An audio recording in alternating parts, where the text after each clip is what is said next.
Today I'm trying out watercolour in Rebelle 3. Hi everyone, Steve Elliott here again. Rebelle 3 has just came out and very excited to try it out. There's a lot of new features in there. I did try Rebelle 2 and I wasn't overly impressed with that, but what I've seen of this program, I thought I'd better give it another go.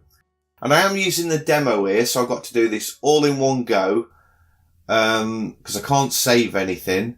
I can't cut and paste. So that's why we've got the Rebelle demo watermark on the paper there as well. But I am thinking of buying this software. I'd like to know what you guys think. If you would think you'd like to see more paintings in Rebelle 3, let me know, because that might influence if I buy it or not. What I'm doing now, one of the new tools here is to be able to create masks. So very similar to using masking fluid in real watercolour painting.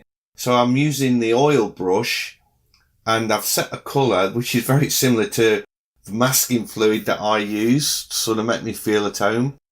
And I'm painting in the white of the buildings, of the gable ends of the buildings and the bridge.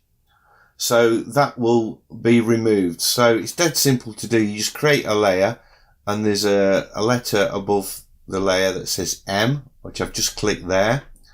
And that turns that into a masking layer. And what I've done now, I've chosen the water brush or the water tool to apply water over the whole of the paper. I'm only going to work on the top half because I'm going to try and do the painting to avoid that demo logo. Dead cheap of me, I know, but I just haven't got $80 to spend on the app unless I'm really, really going to make a lot of use of it. So straight away you can see the effect the watercolour has, and you would have to do this with masking fluid because you don't want the water to run onto those white areas. So it is a real good reason to be using the masking layer. And look how the paint runs down the side of the fluid, the masking fluid. It's so real. Very impressed with this. But I do have to say, I did go about it the wrong way around. I was so excited to get into the painting that I forgot to do the sketch. I just waded straight in, and when I do a watercolour, I do normally begin with a sketch. So I was kind of hoping that I'd got the masking fluid or the masking layer, all the elements of it in the right place.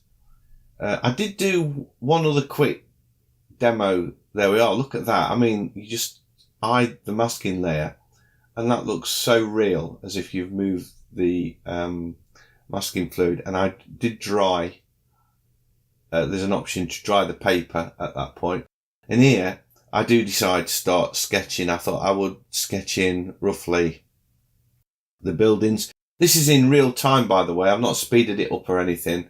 This is how fast I normally work. Just to, I thought I would show it you in real time, give you a better idea of how the app works and how I work and the tools I'm selecting and everything.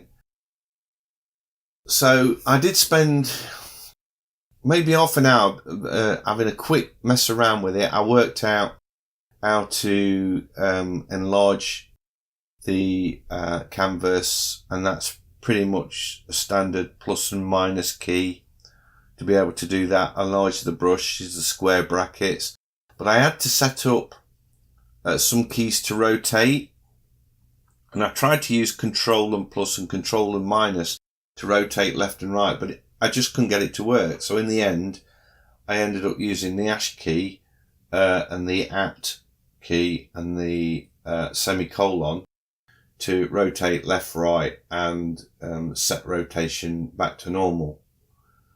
So I did have a little bit. That's the only thing that I've changed really in the whole of the app. I'm not, all the brushes are default.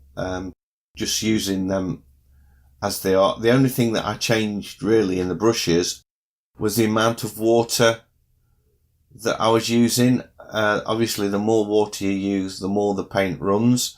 And if you wanted to paint an area, say a wall in shadow, and you didn't want it to run, you just knock the water back. Believe it or not, it took me quite a while to work that out, considering my main medium is watercolour.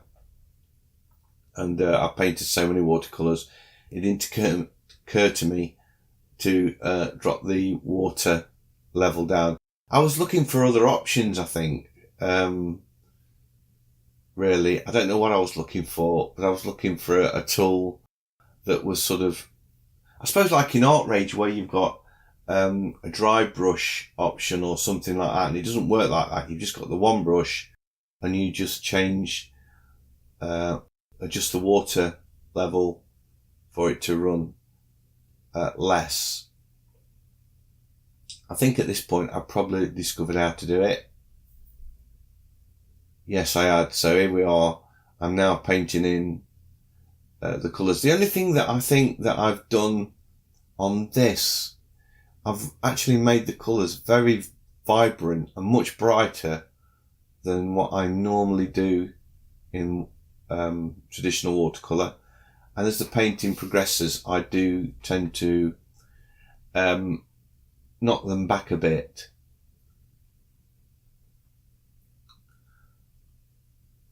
So I've now got 3 layers. So these shadow layers that I'm painting in is a brand new layer painted on top of the original colour. So the original colour is no longer being affected by what I'm painting. I didn't like that. I thought I'd got that sort of shadow much too deep compared to the actual sketch. I don't put in the narrowboat as well because this was a really quick painting. I didn't want to spend a lot of time on it. And in actual fact, I did spend more time than I really thought I would, because I started to get into it and messing around with it and thinking, oh, I could just do this and do that, and kept working on it. And I did find the Rebelle demo watermark did put me off a bit in the end. I didn't think it would, but it did sort of get in the way and distract me somewhat. So you can see where the masking fluid was, and it's left these lovely whites of the paper, which I sort of intend to leave as much as possible. I did shade this in on the bridge but I still left some white where you can imagine the sun was catching the top bricks of the bridge. I suppose really in actual fact I should have left it a little bit whiter, more to the left.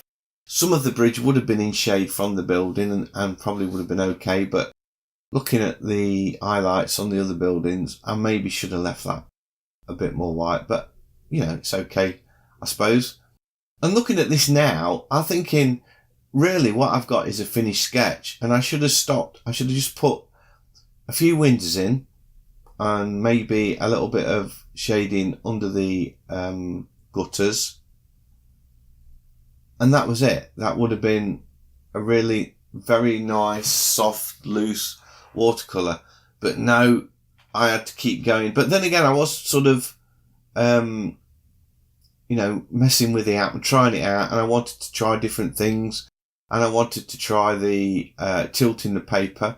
When I'm working on watercolours, I have a block of wood under my paper. I always sort of soak the paper and fix it to a wooden board, and then I've got a block of wood which is about, I don't know, max 2 inches, maybe 1.5 inches deep, and I put that down and then rest the board on that. So I've got a very shallow angle of maybe about 15 degrees, just so that the paint doesn't run like that. So although it is a nice feature that you can, I guess if you're doing it for real, hold the board up and let the paint run down, you've got that same kind of control here, and you can see on the circle that controls how much paper or how much paint runs, I've got a very shallow angle, so it just does drip slightly down, but not absolutely pouring down the page. But I wanted to see how it actually looked, so I did get it to run down the paper, and I like the way it sort of goes into the grooves of the paper, and that changes the grooves, change the direction slightly of how the paint's going to drip, and it looks much more natural. And the drips are, because I did change the size of this canvas, I upped it quite a bit just to see how big I could get it to go, and I wanted to see if it would lag or not. But I think I went for it's an A4 sheet, but at 300 dpi. It might have been a bit, I might have even set it to 400 dpi, but I know I did push it up from what the default setting was. So here I'm sort of I've created another layer, and it's actually below, I think, the original pencil work, but above the other the original painting, or the first layer of painting. And you can see I'm putting water on there, trying to get the paint to run. But look at the water level I've got on the paint. This is where I'd forgotten that you need to adjust the water in your paint or on your paintbrush to get it to run properly. So I was struggling with it, thinking, why can't I get it to run?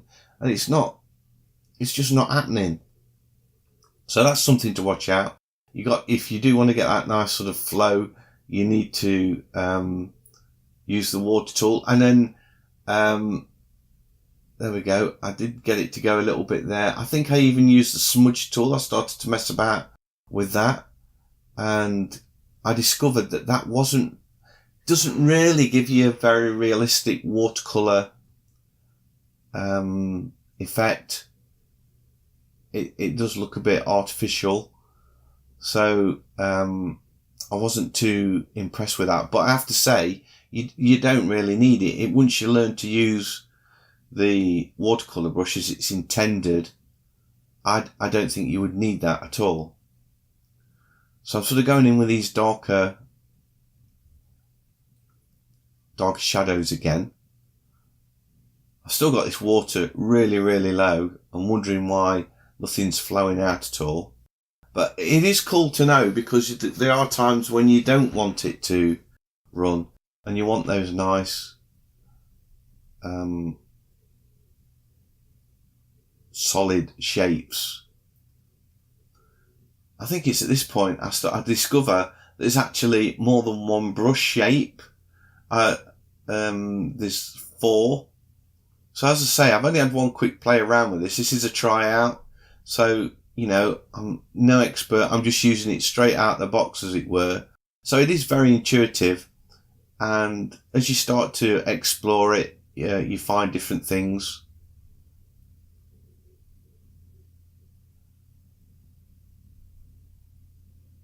So I've got an issue now where I've got these trees that are growing in space. If you look below the bridge, you've got this sort of white light underneath the bridge. But so it looks as if the trees are actually growing on top of the bridge.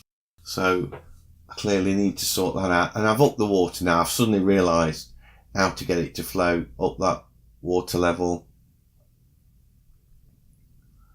And I think, now I can come back into this side building and see if I can get that to flow down. And you can see I've done a much better job of it. And then I use the eraser to keep it nice and sharp at the edge. So I'm away now. Trying lots of things.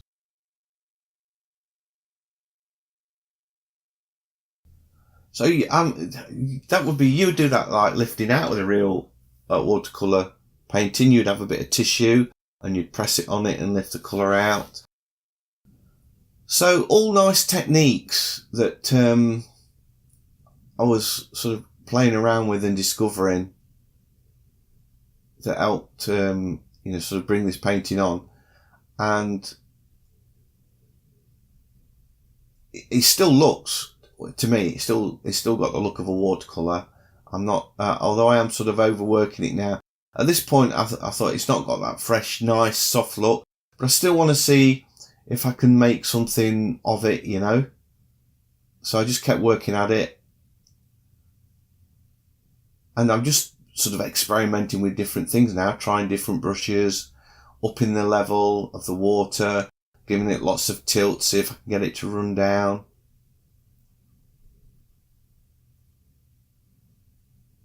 I'm just generally enjoying the experience of painting with it. So I've become a lot loose again now, and I've stopped trying, and I'm just trying different things.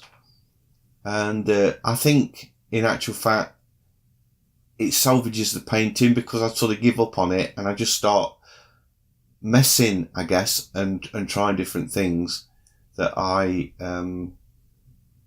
managed to pull the paper painting back.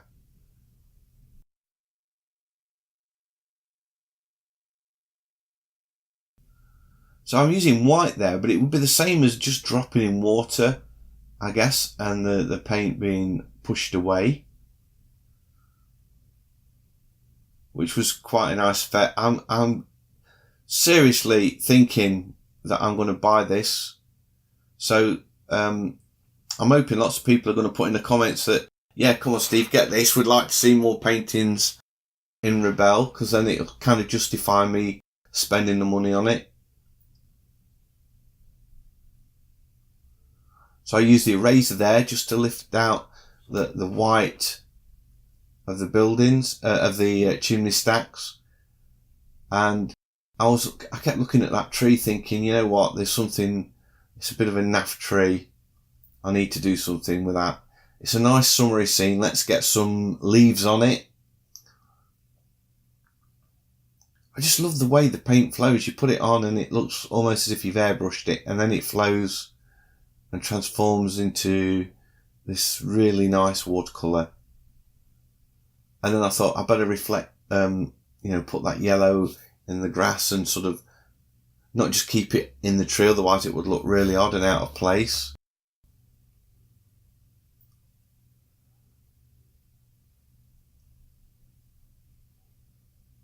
And I think that is sort of, that yellow does lift it again and give it that sort of fresher look as a watercolour.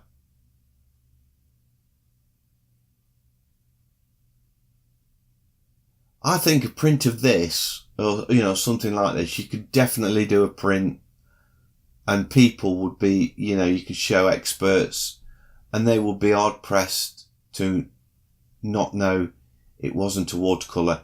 The texture paper, by the way, I love that. I think that's really great. I had a little play around with them. You can change those. This one's the aquarelle. It's the default one that's loaded, and they're just great. I also looked at the pastel pencils, so I might do a demo in drawing in pastels as well in this. So I kind of coming to the end of the painting bit of this, I sort of wanted to get some reflections in. I really darkened up in front of them buildings, and then I used some clean water, or it would be white actually. I chose white, and just sort of put some strokes in to give the impression of reflections of the buildings in the water. But the Rebelle logo does kind of detract from that somewhat. And I also put a reflection of the bridge in. I thought it was a bit bright to start with, so I sort of knocked it back a little bit. And then I used that same colour to put in a few more strokes just to give the idea. I could have put them in as wavy lines, I suppose. So you can see how the paint's run down. And at that point, I thought I'd finished, and I thought, you know what? I'm just gonna go over this and mess around with the pencil tool. I want to see what that can do. So I flattened the layers and then created another pencil layer, and I discovered that there was HB pencils, 5B pencils, and this is a 5B, I think. So it's almost like a stick of charcoal. It's probably a bit too it was more like a thick coloured pencil to me than a 4B pencil, to be honest. But I love the effect. So I've sort of turned it into, instead of a watercolour, a colour drawing.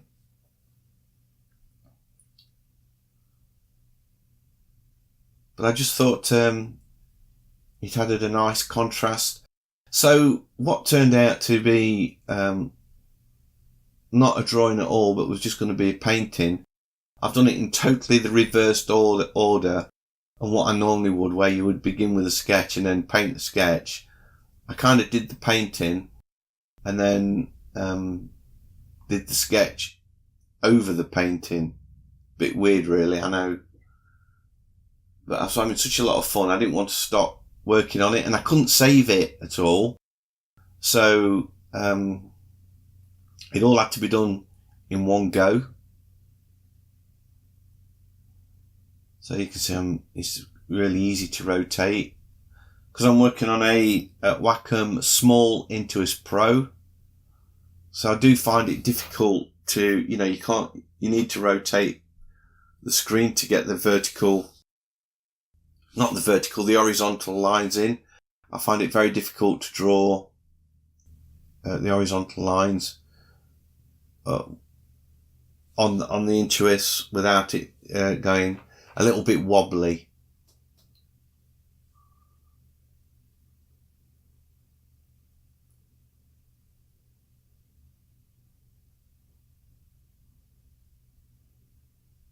So I'm still just working with this pretty much. I think I've still got the full 4B.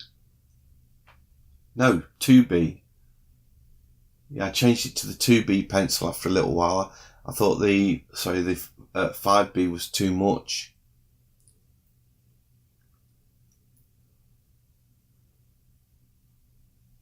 I was really chuffed with this when it was done. I thought it made a really nice little sketch.